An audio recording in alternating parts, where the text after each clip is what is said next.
Hello everyone. हम लोग पढ़ रहे थे क्या, प्राणी जगत को देख रहे थे, है ना। क्लास 11th के लिए प्राणी जगत एनिमल किंगडम में क्लासिफिकेशन को देख रहे थे और हर एक फाइलम के कैरेक्टरिस्टिक को देख रहे थे। इससे पहले हम लोगों ने बेसिस ऑफ क्लासिफिकेशन को देखा था। फिर क्या देखा था, पोरीफेरा में क्लासिफिकेशन को देखा था, है ना। पोरीफेरा के बाद क्या देखा था, तो पोरीफेरा के बाद हम लोगों ने कुछ नहीं देखा था। आज हम लोग उसके बाद देखने वाले हैं सिलेंट्रेटा को, नाइडेरिया को देखने वाले हैं, है ना। तो सिलेंट्रेटा और नाइडेरिया में क्या डिफरेंस है, तो सिलेंट्रेटा का ही एनदर नेम जो है नाइडेरिया, ठीक है। तो यहाँ पर होता क्या है कि ये जो ग्रीक वर्ड से लिया गया है, पहला वर्ड इसमें क्या है, कोइलोज है ना। कोइलोज का मतलब क्या होता है, हॉलोज होता है। इंटेरॉन का मतलब इंटेस्टाइन। तो वैसा क्रिएचर्स जिसके इंटेस्टाइन्स क्या होते हैं, हॉलो होते हैं, उसे ही क्या कहा जाता है, सिलेंट्रेटा में रखा गया है ना। उसे ही क्या रखते हैं, सिलेंट्रेटा में रखते हैं। सिलेंट्रेटा में टोटल स्पीसीज जो है वो लगभग 9500 स्पीसीज है ना। इसके अधिकांश स्पीसीज जो है वो कैसे हैं, मैरीन है, समुद्र में पाए जाते हैं। और इसके कुछ स्पीसीज जो है वो फ्रेश वाटर में पाए जाते हैं, ठीक है। तो यहाँ पर जो है वो टिश्यू लेवल ऑफ ऑर्गेनाइजेशन पाया जाता है। टिश्यू का फॉर्मेशन हो चुका होता है। ये सिर्फ और क्या, तो टिश्यू अरेंज होकर के बॉडी के अंदर एक कैविटी का निर्माण करते हैं और उस कैविटी को अंतर्गुहा या सिलेंट्रॉन कहते हैं, है ना। उस कैविटी को क्या कहते हैं, सिलेंट्रॉन या अंतर्गुहा कहा जाता है, ठीक है। सिलेंट्रेटा को हम लोग पढ़ रहे हैं। सिलेंट्रेटा के कुछ जीव का नाम आपका है, सी एनिमोन है, ऑरिलिया है ना, गॉर्गोनिया है, और क्या है, ब्रेन कोरल है, सी फैन है। ये सारा कुछ नाम है जो कि सिलेंट्रेटा में आते हैं। अब ये क्रिएचर्स कैसे होते हैं, ये दो तरह के हो सकते हैं, सेसाइल और फ्री लिविंग। सेसाइल का अर्थ क्या हुआ, तो अपना पूरा जीवन जो है एक जगह पर फिक्स स्थान पर जीते हैं, तो उसे क्या कहते हैं, सेसाइल कहते हैं। फ्री लिविंग क्या है, मूवेबल होते हैं, ये एक जगह से दूसरे जगह क्या कर सकते हैं, आसानी से आ जा सकते हैं, ठीक है। ये होते कैसे हैं, इनका सिमेट्री कैसा है, तो अरियसी सममिति को रखते हैं, है ना। रेडियल सिमेट्री को ये रखते हैं, यानी कि हम लोग पढ़ चुके हैं बायलैटरल सिमेट्री किसे कहते हैं, रेडियल सिमेट्री किसे कहते हैं, है ना। दूसरा है डिप्लोब्लास्टिक है। डिप्लोब्लास्टिक दो स्तरीय, दो जर्म लेयर प्रेजेंट होता है, इसमें हेड नहीं होता है ना। इस तरह के क्रिएचर्स में हेड जैसी कोई स्ट्रक्चर नहीं होती है, एनस जैसी कोई स्ट्रक्चर नहीं होती है ना। पाचन कैविटी गुहा एक थैली जैसी होती है ना, जहां पर डाइजेशन होता है, वह हिस्सा जो होता है एक थैली नुमा होता है ना। और क्या है, इसके माउथ के चारों तरफ क्या होते हैं, टेंटिकल्स पाए जाते हैं, है ना। जैसे कि आप देखें ये स्ट्रक्चर, इस तरह से कोई जीव है और इस जीव के माउथ के चारों तरफ इस तरह से ढेर सारे टेंटिकल्स जो होते हैं वो दोनों साइड से प्रेजेंट होते हैं, ठीक है। तो ये हमारा इसको टेंटिकल्स को स्पर्शक कहा जाता है ना। संवेदना को प्राप्त करने का काम करते हैं। और क्या है, माउथ के ही हिस्से में तथा शरीर के अन्य भागों में एक और खास तरह की कोशिकाएं होती है, जिसके वजह से ही से निडेरिया कहा जाता है ना। इन कोशिकाओं की वजह से ही इनको निडेरिया कहा जाता है। और इसे दंश कोशिका कहते हैं, निमैटोसिस्ट कहते हैं, निडोब्लास्ट कहते हैं, ठीक है। ये स्टिंग ऑर्गन है ना, एक पिंत की तरह चुभता है इसके प्रे में, और यह क्या करता है, अपने दुश्मनों को इससे बेहोश करने का काम करता है, या अपने भोजन को बेहोश करके उसे खाने का काम करता है ना। तो स्टिंग ऑर्गन भी कहा जाता है। तो कह सकते हैं कि ये दंश कोशिकाएं जो है वो उसको सुरक्षा प्रदान करने में मदद करता है, एनकरेज करने में मदद करता है, और भोजन को पकड़ने में मदद करता है ना। कौन, तो हमारा निमैटोसिस्ट जो है, निडोब्लास्ट जो है, ये सेल्स का काम है। और ये सेल कहाँ है, तो बॉडी के अन्य हिस्सों में तथा स्पर्शक के आसपास जो है ये मौजूद होते हैं, ठीक है।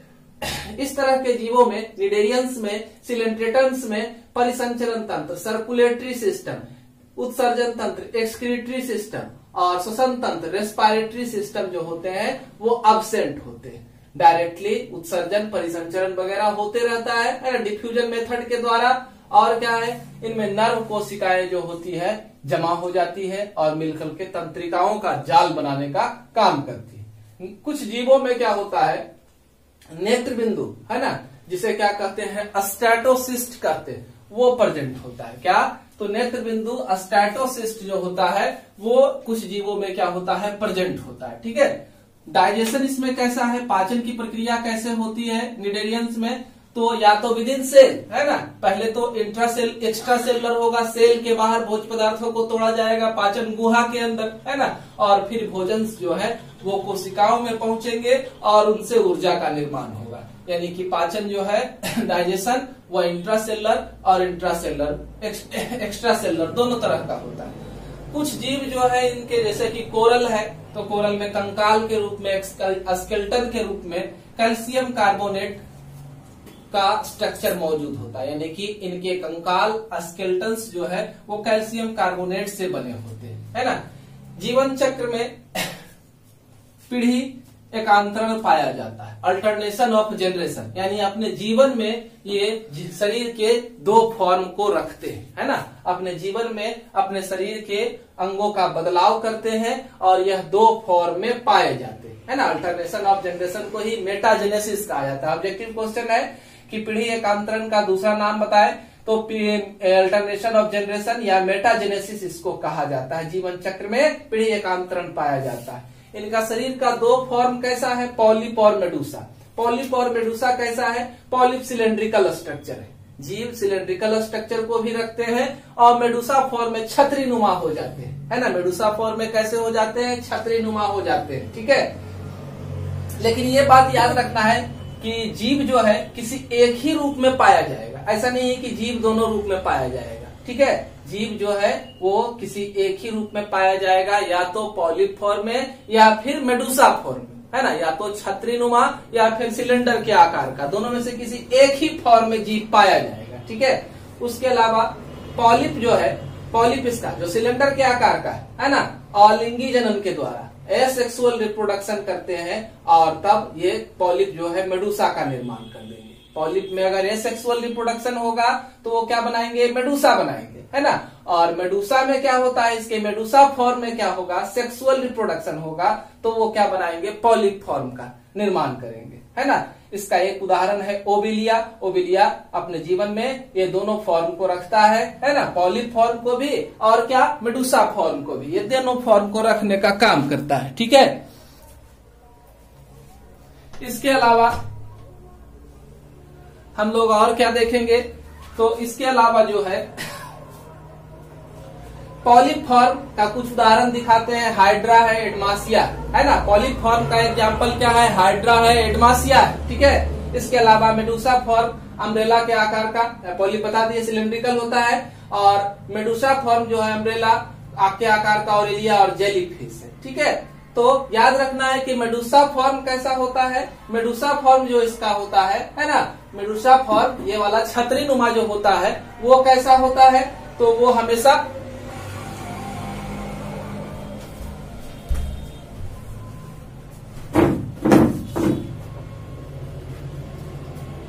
मेडुसा फॉर्म जो होता है वो कैसा होता है, छतरी नुमा होता है, ठीक है। और इसका पॉलिप फॉर्म जो होता है वो कैसा होता है, सिलेंड्रिकल आकार का होता है। तो हाइड्रा एडमासिया जो है पॉलिप फॉर्म है। पॉलिप फॉर्म में याद रखना है कि यह कैसे होते हैं, सेसाइल होते हैं, मतलब एक ही जगह पर क्या रहेंगे, अस्थिर रहेंगे। इसके मेडुसा फॉर्म जो होते हैं वो फ्री लिविंग होते हैं, चलते फिरते हैं, है ना।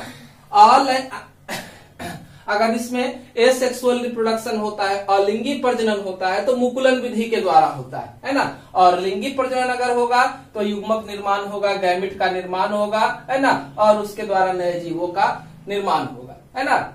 और क्या है, इनमें विकास कैसा होता है, तो विकास जो है वो इनडायरेक्ट होता है। मतलब इनडायरेक्ट विकास का अर्थ हुआ कि अगर जीव जो है वो क्या करे, तो जीव क्या करे, लार्वा का फॉर्मेशन करते हैं, तो उस तरह के विकास को क्या कहा जाता है, इनडायरेक्ट विकास कहा जाता है, ठीक है। और क्या है, लार्वा, इसके लार्वा का नाम क्या है, प्लैनुला। इसके लार्वा को क्या कहा जाता है, प्लैनुला कहा जाता है। इस तरह के जीवों का कुछ उदाहरण यहाँ दिया गया है, जैसे फाइसेलिया है ना। इसको क्या करते हैं, पुर्तगाली युद्धपोत कहते हैं, पोर्तुगीज मैन ऑफ वार कहा जाता है ना। समुद्री कलम सी पेन को क्या कहते हैं, पिनाटुला कहा जाता है। मियांड्रा है, इसको मस्तिष्क कोरल या ब्रेन कोरल भी कहा जाता है, ठीक है। ओविलिया, हाइड्रा, फंगिया कोरल का ही एक टाइप है। सी एनिमोन, ऑरिलिया, सी फैन, इसको गॉर्गोनिया कहते हैं। ये सब कुछ नाम है जो कि सिलेंट्रेट्स है ना। यहाँ पर मैंने क्या किया है, तो यहाँ पर मैंने बना दिया है आपका निमैटोसिस्ट निडोब्लास्ट सेल को, ये स्टिंग ऑर्गन है, निडोसिल कहते हैं, इसी से वो सब शत्रु को इसी से निकलेगा लिक्विड है ना केमिकल, जिससे वो की बेहोश होगा। या परकुलम का हिस्सा है, ये क्वाइल ट्यूबुल्स है, ये वाला हिस्सा कैप्सूल कहलाता है। यहाँ पर एक न्यूक्लियस है, ये लाइजो स्ट्रक्चर है और ये पूरा क्वाइल थ्रेड इसमें पाया जाता है। ठीक है, वाला परकुलम का हिस्सा। तो इस तरह से निमेटोसिस्ट को हम लोगों ने देखा। पॉलीफॉर्म का स्ट्रक्चर है, मेडुसा फॉर्म का। बाकी डायग्राम आपके बुक में मौजूद है, आप उसको देख सकते हैं। ठीक है, आगे हम लोग देखेंगे अगला फाइलम किसको, तो टीनोफोरा को देखेंगे, एसिनिडेरिया को देखेंगे। किसको देखेंगे, टीनोफोरा को देखेंगे। एसिनिडेरिया उसका दूसरा नाम है। टीनोफोरा में एसिनिडेरिया उसका क्या है, दूसरा नाम है। ठीक है, तो दूसरे नाम को हम लोग देखते हैं। टीनोफोरा संघ में क्या है, तो पहला इसमें वर्ड है टिनोज, है ना। टिनोज को कहते हैं कॉम्ब, है ना, comb like structure, comb bearing structure. फोराज मतलब बियरिंग, तो कॉम्ब बियरिंग स्ट्रक्चर कंघी नुमा, कंघी दांत, कंघी के दांत जैसे स्ट्रक्चर इसके ऊपर पाए जाते हैं और इसीलिए इसको टिनोफोरा कहा जाता है। ठीक है, सामान्यतः इसे सी वालनट या कॉम्ब जेली भी कहा जाता है। इस तरह के जीवों को क्या कहा जाता है, सी वालनट या कॉम्ब जेली भी कहा जाता है। ठीक है, इस तरह के जीवों को क्या कहते हैं, सी वालनट या कॉम्ब जेली कहते हैं। ठीक है, ये मैरीन होते हैं, एक रूपी होते हैं। ये मेडुसा और पॉलीफॉर्म को नहीं रखते हैं, है ना। कैसे होते हैं, एक रूपी होते हैं। ठीक है, उसके अलावा ये द्विअरीय सम्मित होते हैं। रेडियल सिमेट्री तो पाया जाएगा, लेकिन इसका शरीर जो है दो जगहों से, है ना, बराबर भाग में बटेगा। बायलैटरल सिमेट्री में एक बराबर भाग से, रेडियल सिमेट्री में, है ना, कई सारे भाग से शरीर दो बराबर हिस्से में बट जाता था। और इसमें क्या है, बायरेडियल सिमेट्री में कि शरीर दो जगह से बराबर हिस्सों में बटेगा। शरीर इसका चपटा होता है या उप गोलाकार होता है, सब स्फेरिकल होता है ना। निमेटोसिस्ट इसमें प्रेजेंट नहीं रहता है, पॉलीफॉर्म नहीं प्रेजेंट रहेगा। शरीर पर 8 सिलिएटेड प्लेट पाया जाएगा, है ना, पश्चिमा भीकाय पट्टिकाएं पाया जाएगा। और यह क्या करेगा, सिलिएटेड प्लेट जो है, कॉम्ब लाइक प्लेट जो है, वो जो है प्रचलन में मदद करता है। ये द्विस्तरीय जीव है, डिप्लोब्लास्टिक है। इसमें 2 टेंटिकल्स बॉडी के ऊपर पाए जाएंगे और टेंटिकल्स के ऊपर कुछ एडिहेसिव सेल्स पाए जाएंगे, है ना, चिपचिपे सेल्स जो अपने भोजन को स्वच्छ चिपकाने का काम करते हैं। ठीक है, पाचन इसका कैसा होगा, तो एक्स्ट्रा सेलुलर और इंट्रासेलुलर, एक्स्ट्रा सेलुलर और इंट्रासेलुलर दोनों तरह का पाचन होता है। इसमें भी पाचन गुहा में ढेर सारा कैनाल होता है, वो आपस में जुड़ करके पाचन तंत्र का निर्माण करते हैं, है ना। इसमें गुदा क्या है, अब्सेंट होता है। कंकाल कैसा है और उत्सर्जी तंत्र इसमें कैसा है, तो ये दोनों होते ही नहीं है ना। और इसकी खासियत क्या है, टीनोफोरा की बायोल्यूमिनेंस प्रॉपर्टी पाया जाता है। माने इनमें कुछ ऐसे सेल्स होते हैं जिनसे केमिकल का स्राव होता है और इसके वजह से ये चमकते हुए दिखाई देते हैं। बायोल्यूमिनेंस का प्रॉपर्टी इनमें पाया जाते हैं। जीव कैसे हैं, उभयलिंगी है। जीव कैसा है, उभयलिंगी है, मतलब एक ही जीव में मेल और फीमेल दोनों पाया जाता है। ठीक है, विकास इसका कैसा होगा, इनडायरेक्ट होगा। ठीक है, तो इसके लार्वा जो बनेंगे उसको सीडिपिड लार्वा कहा जाता है ना, सीडिपिड लार्वा। ठीक है, रिप्रोडक्शन कैसे होगा, तो सेक्सुअल होता है, सेक्सुअल ही होगा, है ना, एसेक्सुअल नहीं होगा, एसेक्सुअल नहीं होगा। ठीक है, और क्या है, तो निषेचन कैसा होगा, फर्टिलाइजेशन जो है वो एक्सटर्नल होता है। फर्टिलाइजेशन कैसा होता है, एक्सटर्नल होता है। ठीक है, और क्या है, इनके कुछ उदाहरण है, इस समुदाय के कुछ जीवों के नाम है। प्लूरोब्रांचिया है, टीनोप्लाना है, प्लूरोब्रांचिया है, टीनोप्लाना है और हर्मीफोरा है। इस समुदाय के कुछ जीवों का नाम है। यहाँ पर बनाए हैं एक स्ट्रक्चर इस जीव का, तो यहाँ पर माउथ का स्ट्रक्चर है। ये बीच में जो प्लेट लाइक स्ट्रक्चर दिखाई दे रहा है उसको स्विमिंग प्लेट कहते हैं। और ये लंबा लंबा 2 ठो जो दिखाई दे रहा है वो इसके टेंटिकल्स है ना, संस्पर्शक है, जिससे वो संवेदना को प्राप्त करेगा। तो इस तरह से हम लोगों ने आज देखा किसको, सिलेंट्रेटा और निडेरिया टीनोफोरा को देखा। आप हमारे चैनल को सब्सक्राइब करें, नए नए वीडियो को देखने के लिए बेल आइकॉन बटन को दबाएं, नोटिफिकेशन को पाए, है ना। नए नए वीडियो लगातार आते रहेंगे हमारे चैनल पर। धन्यवाद।